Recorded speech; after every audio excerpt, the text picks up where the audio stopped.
大家好，我是夏妈。今天用玉米和鸡蛋来分享一个美食，也是面食，用来当零食、主食都可以。喜欢呢，大家可以试一下。新鲜玉米切出玉米粒，放入料理机里面，打入2个鸡蛋，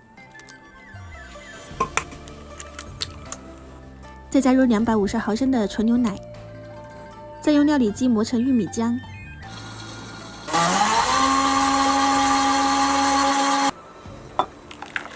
加入酵母粉5克，泡打粉2克，给它搅拌均匀。再分次倒入到普通面粉里面，搅拌成面絮状。再加入1汤勺的食用油，揉成光滑的面团，盖住保鲜膜，醒发2倍大小。发酵好的面团给它放到案板上面，记得抹油，防止粘连。给它按开，用擀面杖擀薄。再用刀切成小块，这里形状呢可以根据自己的喜好。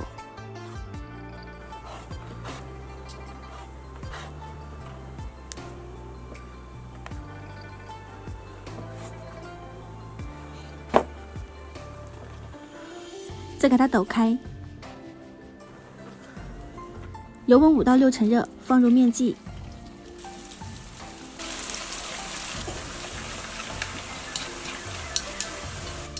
中小火慢慢的炸，直到全部浮起来。再加入1小块黄糖，同样呢是用小火给它融化，直到这个面剂上面全部裹上1个糖浆就可以了。再撒一点芝麻。天气冷可以做一些面食的小零食，放在家里，小孩子吃也特别的方便，因为里面是发酵的、空心的。糖浆的话呢，遇冷它会变硬，所以的话呢，就形成了外面比较酥脆，里面松软，口感非常不错。